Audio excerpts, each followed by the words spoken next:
7:16 de la mañana. Se conmemora un nuevo aniversario de la Revolución de Mayo, del 25 de mayo, el inicio de la Revolución, que ahora vamos a ver si en realidad inicia ahora o inicia antes, ¿no? Porque hay una discusión sobre cómo es el inicio de este proceso revolucionario.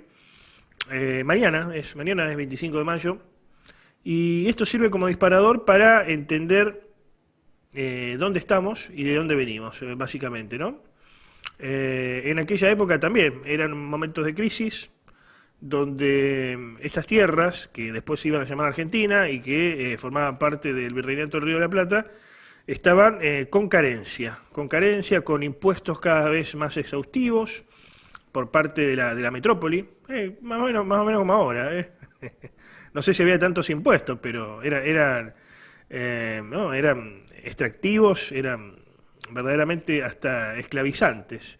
Bueno, un grupo de revolucionarios va a decidirse por poner sobre sus espaldas esta iniciativa de intentar hacer algo diferente. Y así nace la Revolución de Mayo. Pero vamos a preguntarle a alguien que sabe más, que es el doctor Jorge Ripani, experto en historia constitucional, que nos va a ayudar a pensar lo que fue el 25 de mayo. ¿Cómo estás, Jorge? Buenos días. La audiencia, ¿se escucha bien? Te estamos escuchando perfectamente. ¿Se escucha bien Bueno, ahí, muchas Lautaro? gracias Sí, por la sí, sí. invitación. Se escucha bien. Bueno, a ver, ¿de qué hablamos cuando hablamos de 25 de mayo? Para mí, el 25 de mayo es uno de los instantes decisivos de la historia argentina, pero que además es uno de los más grandes misterios de la misma. Porque fíjate vos que la gran pregunta que sobrevuela todo el proceso independentista es por qué la América lusitana, es decir, Brasil, el proceso de emancipación terminó en la unidad. ¿Por qué cuando uno mira el mapa de la América anglosajona también está pintado de un solo color, es decir, termina en la unidad? Y muy por el contrario, el proceso nuestro termina en una gran fragmentación de 20, 25 repúblicas débiles, ¿no? Ujú. Eh, el otro gran misterio es cómo pasamos en tan solo 14 años de defendernos de Gran Bretaña en 1806, 1807, en las invasiones inglesas, triunfar contra la Reina de los Mares, ¿no es cierto? Porque la invasión británica, la segunda, es inmensa. Si uno traspolaría la cantidad de soldados que desembarcaron en las costas del Río de la Plata en la segunda invasión británica al día, digamos, de hoy, digamos, por porcentaje de población, estamos hablando de más de 100.000 soldados, ¿no es cierto? Y eso en tan solo 20 años termina en la anarquía del año 20, ¿no? Eso es la otra, digamos, gran pregunta.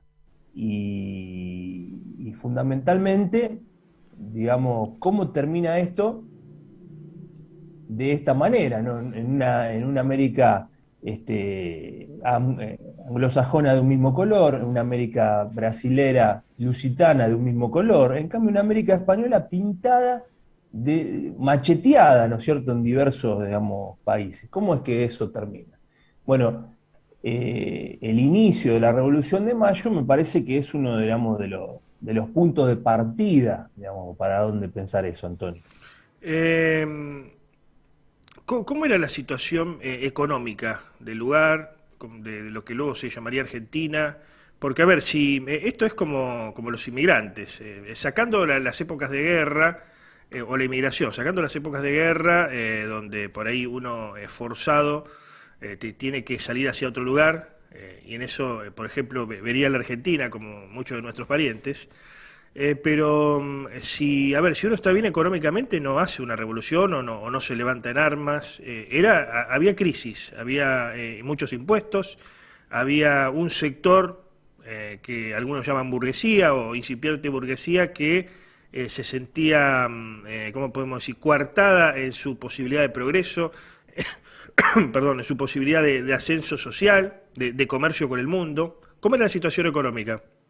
Bueno, para eso hay que retrotraernos a algunos años antes, ¿no? Porque, como dice José María Rosa, hay una situación, digamos, tal vez no querida, tal vez querida, no lo sabemos bien, pero es que América está encerrada en una especie de monopolio, se llamó comercial, con la península ibérica solamente, con España de la península ibérica. Primero España y Portugal unidas, a partir de 1640 la segunda independencia de Portugal, con España sola.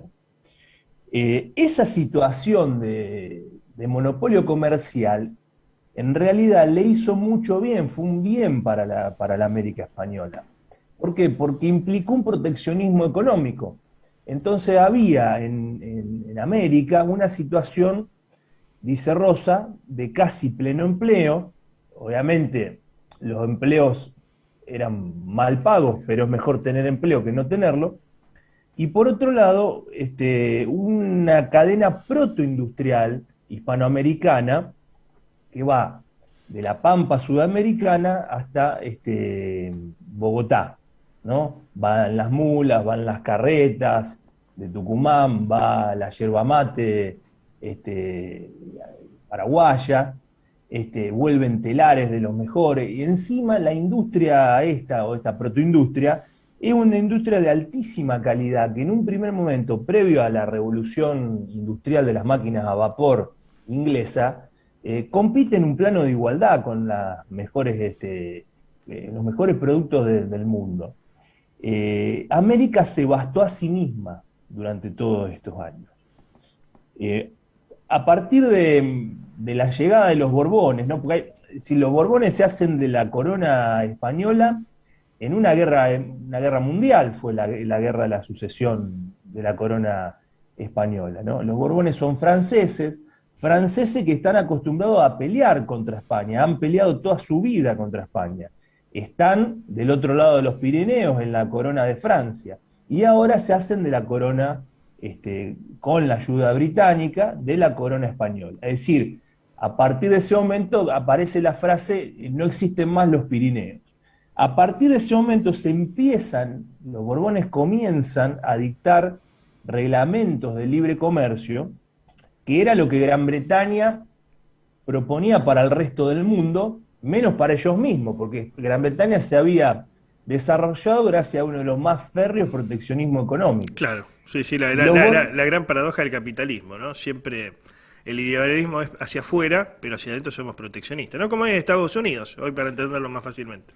Estados Unidos capta esto Ujú, y también se desarrolla mediante el proteccionismo, no copia esto del libre comercio. ujú. Entonces los Borbones comienzan a abrir paulatinamente el comercio con Gran Bretaña, fundamentalmente, porque era la que lo había apoyado en la guerra por la sucesión de España, ¿no? Y este último reglamento de libre comercio de Cisneros se vencía el 19 de mayo de 1810. Paralelamente a esto había caído en esos días la Junta de Sevilla, que recordemos para el que no recuerda, España estaba en manos de Napoleón, ¿sí? Entonces, como estaba en manos de Napoleón, había caído la corona borbónica. Napoleón en la farsa de Bayona había hecho nombrar a su hermano rey, ¿sí? Entonces hay una resistencia popular española que primero va a la Junta de Sevilla. Luego la Junta de Sevilla es asediada por las tropas napoleónicas, cae y se va a Cádiz, se crea la Junta de Cádiz, que no es Cádiz, hay que decirlo claramente, no es que está Cádiz en la península, digamos, en tierra, sino que es una isla que está enfrente de España. Esa isla está fortificada por la flota británica, la Reina de los Mares. ¿Sí? Sin Gran Bretaña cae la Junta de Cádiz. Entonces se produce a partir de ese momento entre la resistencia española y Gran Bretaña una alianza que no es del todo beneficiosa siempre para España, ¿sí?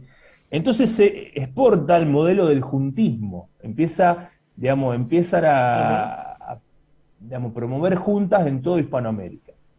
Se, se Así, puede, se puede decir, Jorge, que la Revolución de Mayo es hija de la usura, digamos, ¿cómo podemos decir? Es producto del comercio ilegal, porque Bueno, esto es lo que, buena parte de los burgueses o protoburgueses se dedicaban a esto, ¿no? Al comercio clandestino, la familia de Belgrano, por ejemplo. claro, el padre de Belgrano Claro, que son los que tuvo que empiezan a tener soportar más, juicios por contrabando, sí. claro, que son los que empiezan a tener más dinero, más circulante, y bueno, incluso más a veces por los negocios que hacían en negro que la clase oligárquica o dirigente, ¿no? La clase de alcurnia, los que venían de la Sí, colonia. eso es lo que quería puntualizar. Esta cadena protoindustrial hispanoamericana, que es una unidad económica casi perfecta, es del interior. Vos fijate que arranca, vamos a llamarle en la pampa húmeda de América del Sur, tenemos la yerba mate de Asunción, tenemos Córdoba, Santiago del Estero, Tucumán, Salta, Jujuy, se adentra en el Alto Perú, Cajamarca, ¿no es cierto? Bueno, llega a Quito, a Bogotá, es del interior, es del interior. Pero aparecen tarde o temprano, más o menos justo ahí, en la época de 1700, principio de 1700, cuando termina la Guerra de la Sucesión Española, pequeños, podríamos decirle burgueses, como vos decís, llamémosle como queramos, personajes con cierto capital, que se traen un capital de España, que van a aparecer en los puertos, digamos, en las afueras de América del Sur. Buenos Aires, Caracas, Guayaquil, el río Mapocho, ¿no es cierto? Valparaíso y Santiago del Estero, Lima, que van a empezar a contrabandear y van a empezar a, digamos, a comerciar con Gran Bretaña. ¿Sí? Qué se Entonces, lo que contrabandeaba? da, ¿Qué productos se contrabandeaba? ¿No? Principalmente tabaco, ¿no? Uno entiende que siempre el tabaco estaba en aquella época como parte del contrabando, pero después, ¿qué se contrabandeaba? tabaco, telas, bebidas alcohólicas. Claro, sí, sí. eh, que, Bebidas a ver, espirituosas. ¿esto qué implica? Bebidas espirituosas, muy bien. ¿Qué implica? Que se instalan en estas ciudades, estas son las verdaderas oligarquías, que tienen un pacto a veces escrito, ¿no es cierto? Y a veces son tácitos, con Gran Bretaña. Entonces, estas oligarquías portuarias se empiezan también a mimetizar con Gran Bretaña. Entonces, todo lo español es malo para ellos, la religión, el idioma es malo, y esto va a derivar, digamos, en lo que es la oligarquía y el partido unitario posterior en la Argentina. Frente a esto, digamos, estas personas que introducían mercadería de contrabando, aparece el pensamiento del interior, que está más vinculado con el verdadero acaecer, digamos, de América, del interior, ¿y qué pide? Pide proteccionismo, quiere mantener esa cadena protoindustrial. El otro que pide, el del puerto, pide libre cambio, porque todo eso que hacía el contrabando ahora lo quiere legalizar. Ahora, ¿qué dicen los otros? Si ustedes meten todo esto de contrabando, se arruina la cadena protoindustrial hispanoamericana. ¿Entienden? Claro. Entonces, claro, para el hombre del puerto, de la nueva oligarquía, quiere el libre comercio, el otro quiere proteccionismo. ¿Y qué quiere el hombre del puerto? Quiere, digamos, países chicos, a la medida, digamos, de esa cadena de distribución. ¿Se Ujú. entiende? Que en Argentina iba más o menos bien hasta Córdoba y más o menos mal hasta el noroeste. De ahí que se explica que Rivadavia le dice a Belgrano, retrocede hasta Córdoba. ¿Eh? Y eso Sí, sí. explica también la aduana seca. ¿Te acordás que había una aduana seca en Córdoba? Ujú. Así como Eh, una aduana seca en el medio de Córdoba. Bueno, era para tratar de impedir esta introducción de mercancía de contrabando. Habitualmente se habla como de dos sectores, uno más radical, otro más conservador, uno más jacobino, si uno quiere, otro más tradicional. Ujú. Uno es el de Mariano Moreno, otro es el de Cornelio Saavedra. He explicado fácilmente cómo es la situación, a qué intereses económicos responde cada uno, ¿no? Y a qué recorrido histórico y familiar. Bueno, Mariano Moreno era el abogado de la Cámara de Comercio Británica, Claro, de la British Commercial Room. claro, los que querían libre Eh, comercio, justamente. quería libre comercio, él lo dice claramente. Está discutido esto del manual de operaciones básicas de la revolución, si fue verdad, si fue mentira, si fue en realidad una intentona, una amague, ¿se entiende? Ujú. Pero bueno, Belgrano era eso, él pedía, digamos, sí es cierto el libro, la representación de los hacendados, donde pide libre comercio claramente. ¿Quiénes le van a contestar con digamos, la tesis proteccionista? Bueno, los propios españoles, americanos y españoles peninsulares. En ese momento nadie se preguntaba América y España, ¿no? Había Mm. españoles peninsulares, españoles americanos, unos se quedaron con el nombre, otros no, pero en ese momento eran todos españoles. Le contestan del consulado que eso del libre comercio iba a terminar arruinando esta cadena protoindustrial hispanoamericana. Saavedra es un poco, digamos, quienes intentan ver, el pueblo intenta ver, y él después no termina queriendo ser el conductor de eso, como, digamos, el hombre capaz, digamos, de hacer una revolución o un nuevo país basado en estas ideas sin romper con la tradición hispánica. Moreno es todo lo otro, digamos, todo lo contrario. Es más bien jacobino, es abogado de la Cámara de Comercio británico, que a su vez ellos van a festejar con cañonazos la Revolución de Mayo, inclusive en lo cual fue una gigantesca polémica, llega a flamear en el fuerte de Buenos Aires la bandera británica durante Ujú. algún tiempo, el 25 de mayo. Qué bárbaro. Qué- Entonces, bueno, van a ser las dos, digamos, ¿y qué? El sector saavedrista quiere que ingresen los diputados del interior, porque el Cabildo de Buenos Aires no es el pueblo, es una asociación vecinal meramente. Entonces quieren que ingresen el resto, digamos, de las provincias, alto peruano, paraguayos, santafesinos, y el sector morenista intenta que no ingresen los diputados del interior. Luego hay una revolución popular, la revolución de los guerrilleros, con ese gran abogado, digamos, de los humildes, que fue Joaquín Campana, saavedrista, que logra, digamos, torcerle el brazo al sector jacobino y hacer ingresar en lo que se llamó, ¿se acuerdan? La Junta Grande, Ujú. donde ingresan los diputados del interior. Y lo primero que hace la Revolución de Mayo es dictar un reglamento de libre comercio, que, si no me equivoco fue al día siguiente, ¿no? El día 26 de mayo. Es decir que, digamos, no hay una sola línea de mayo. ¿Vieron cuando hablan del espíritu de mayo? Ujú. Sí, Bueno, sí. no hay uno solo, digamos, hay distintas Al estilo alternativas. Villique. Para finalizar, ¿qué podemos tomar de aquellos revolucionarios o de aquellos partícipes de la historia, ¿no? De los próceres, en definitiva, para el presente, para entender y poder ayudar a tener un mejor presente en la Argentina? Bueno, a mí me parece que en estos tiempos de tal vez de una degradación de la Argentina, de ambos bandos, ¿no es cierto? Podemos tomar el compromiso con un ideal, pero además un compromiso estudiado.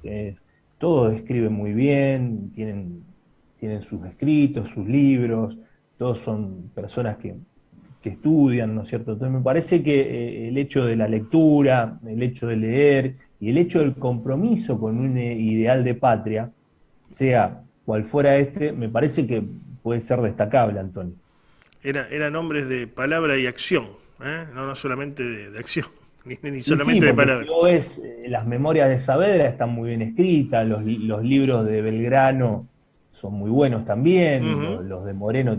Entonces me parece que, digamos, tiene una elevación intelectual que merece ser destacada. Y por otro lado, el tema del heroísmo, ¿no? Porque eso podía terminar, bueno, como terminó, por ejemplo, Moreno, como Sí, terminó con la Saavedra propia vida, ¿no? exiliado, bueno, Se arriesgaba, iba la vida en eso. Muchas gracias por el contacto, Jorge.